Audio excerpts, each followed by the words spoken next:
Welcome to In Bed with Natasha. These are final days in the bed. We're getting a bit comfy. I've got Susie Lau here from Susie Bubble from Star Bubble blog, and it's been really good to meet with you and spend some time with you during this Alta Roma experience. I've had a really great time. It's been a sort of strange Rome experience, very different run from my last one, which was when I was 14. Oh yeah, okay, we've been talking about yeah. Less pining after boys, more looking at women and less frocks. drinking limoncello and stuff like that, being sick. Exactly. Listen, what have you seen so far that you've liked here at the shows? For me it's just been like this whole experience of, it's not a fashion week, but it's like this interesting intersection of fashion, cinema, you know, Rome as a city. Yeah. It's quite like a, you know, it's quite like a unique thing to be able to experience, and obviously, you know, just being in Rome is amazing. Yeah. I mean, we've seen what we've been talking about this weekend is it's been interesting how there's been sort of these old couture designers and placed with a lot of the Who's on Next designers. Yeah. That's been kind of a bit strange in some ways. It's quite like a nice contrast though, because you know, you to know what Rome was all about as a fashion city, you need to see like those amazing designers, you know, Renato Balestra, like those, and the people that adore these Roman houses as well. And then obviously that new energy of like new designers and the Who's on Next kind of talent, just like, it's like a nice juxtaposition. I think it's quite a sort of unique, put together event, and I hope to come back actually. We've had a bit of, we've been part of a bit of a political brawls as well, haven't we, with the whole Gattinoni experience, which was very strange. All in the papers today. It's like, it's really strange for me, I guess coming from London, where, you know, like, to have, it just seemed very inappropriate to have like this politically charged thing going on at the end of a fashion show, which wasn't so great. The fashion, it just sort of, I don't know, like why did he feel like it wasn't appropriate? Oh God, it's all in the papers, so I'll have to do a little article on it underneath this In Bed With, because it's all too complicated, and it was too complicated to even explain. It was just when I got to the point of thinking, I've lived in Italy for 12 years and there's a huge chunk of Italy and history that I don't understand and is missing for me. But it's very different in London, as you said. But you've been doing your blog for how many years now? I've been doing my blog for nearly 8. Oh my God, it's a long time. It's an incredibly long time. What drove you? What drove you to start? No. Great hair. Spouting up. When you started it, what was the whole idea behind it? I mean, when did you get into fashion? Or you've always been crazy about fashion? Do you know what? I just, when I was growing up, like fashion just, it was always a thing that I enjoyed at the side. I loved dressing myself. I loved, you know, like just sort of rooting out things, and I loved learning about fashion, but it was always like an extracurricular thing. I just never saw it as a career, and I wasn't encouraged that way. And so when I started my blog, I was actually working in advertising at the time. Were you? So God, it was an advertising girl. I know. I'm not even the creative bit, like more like the Pete Campbell of Mad Men. Like, wow! So, oh like, my gosh! Account management. Really, wow! Oh my God! Really office dull, job. Really dull. Really like more like a means to an end. Yeah. I mean, it was a great job to have as a graduate. You know, like easy.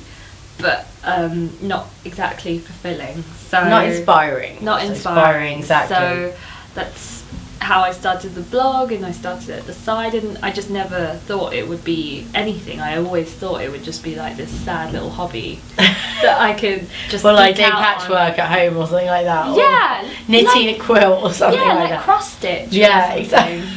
Listen, but you've become so, not only for your blog, which is so followed and so many people read it, but there's one of the things that you've been renowned for is that actually you do actually write. It's not just about pictures, and so you've been considered seriously as a journalist point of view almost. You know, you write a lot for other magazines, Yeah. but also you become really known for your eclectic fashion taste. Yeah, exactly. Like today, I mean, you look brilliant. So tell me about what you're wearing. I'm wearing a Sakai dress. So Sakai is kind of like one of my favourite. They're not young actually. They've been around for 10 years, but like in international terms, they're kind of new Japanese brand.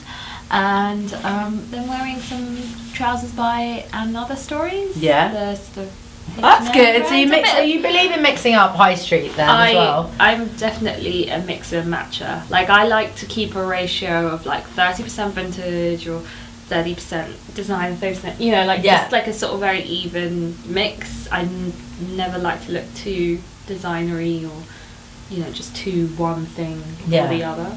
I feel like you've kind of have all these like little mini yous around now who've like sort of reinterpret your style and you kind of made kind of being, will you express how you feel basically? You dress how you like, you don't feel, do you ever feel like, oh my god, you know, in Italy sometimes you feel like I'm going to an occasion, everyone's going to be really dressed like this, I have to dress that way. And that's why I always sort of stand out in places like Does Paris and Milan. Make you feel uncomfortable though? People are like, well, just sort of like give you this okay. look, WTF look.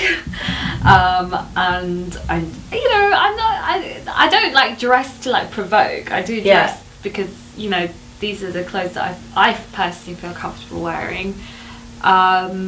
You know, I'm not as cray as like everyone would make me out to be. I feel like I'm quite tame in some ways. Like I just like I am naturally drawn to colour. I'm naturally drawn to print, texture, and I like putting all those kind of things together, and I like mixing it up a bit. You know, I'm just not like one. Do you wear the same outfit twice then? Or do you just mix it all up differently? I just mix it all up differently. It's all about mixing it up. So have you got a whole room dedicated to your clothes then, is what I'm getting at? I do.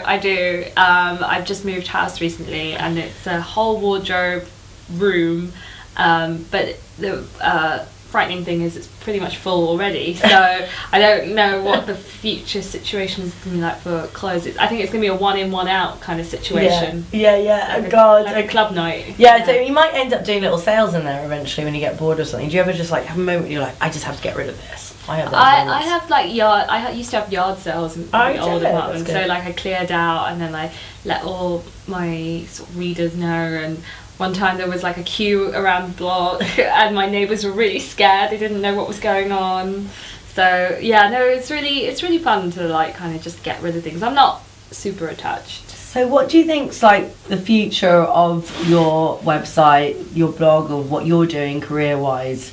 How do you see that evolving? Or do you think about that, or is it not something that concerns you? Or? Yeah, I mean it does concern me because I am a little bit older than, you know, some of the younger bloggers that started later, and you know, it's all like, oh, fun and games, la la, brands want to collaborate with you. But I kind of, you know, I have this sort of long view where, you know, it may not last forever. So it's been lasting for a long time though. There's been all this thing about these blogs not lasting forever, but I think like that I felt like yourself, Brian, boy, I think it's almost like we were talking about getting beyond of being in vogue or in fashion. It's like just being relevant, having done enough work that makes you relevant, and it's not about you're not going to disappear, you know. Yeah, and that's why I enjoy writing for other publications. Like I write for Days, Pop, Independent, Telegraph, you know, like all these kind of things. They're all like quite good to do because you know,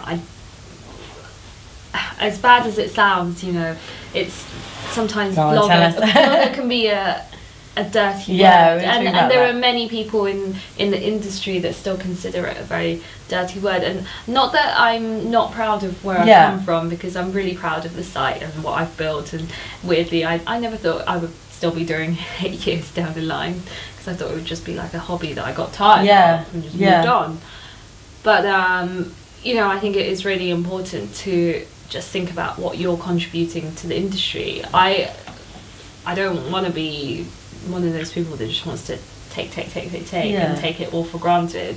I do want to do work that is, you know, respected and credible and you know contribute But something. do you not think because, about doing make blogger like a good thing? Yeah. Like, establish it as a channel that is legitimate, like Yeah. without all this. What about, do you not think about developing an editorial project, or do you not think about designing your own label, for instance? Does that not come to your mind? I would have thought with your sense of style that it could be really interesting. I mean, I would, if I had a brand, I'd commission you to do a capsule collection. Actually, I've got an idea for a capsule collection. There you go. It's been flagged up before, and people have, it's sort of come up in conversation. But the thing is, I kind of work with designers. I sort of see how they work, and I see so many students come up from like the very beginning. I know how much work goes into being a designer, and I would never ever presume that I could go in there and be like, oh, I'm a designer. No, maybe not, but you can still make your contribution, and what you do. If the right kind of opportunity We're talking about this off camera afterwards. A collaborative effort came up, I wouldn't say no, but at the moment I'm like quite happy to be an observer what you're rather doing. than wade in. So talking about observation, just to wrap up our interview, what designers should we be looking out for according to Susie? What designers should we be looking out for in 2014 that you think, wow, they're doing something special? Oh god, I feel like I should talk by capitals or something. In New York, I really like this knitwear label called Slater. I think they do very, very interesting work, and it's sort of a little bit conceptual, but I think that's quite like refreshing for New York, because in New York it's so much about product and commerce. In London, I like this girl called Faustine Steinmetz. She does kind of hand woven things, and it's really, I feel like there's like a young generation of designers that are really looking at handcraft and savoir-faire and these kind of values that have maybe been lost a little bit.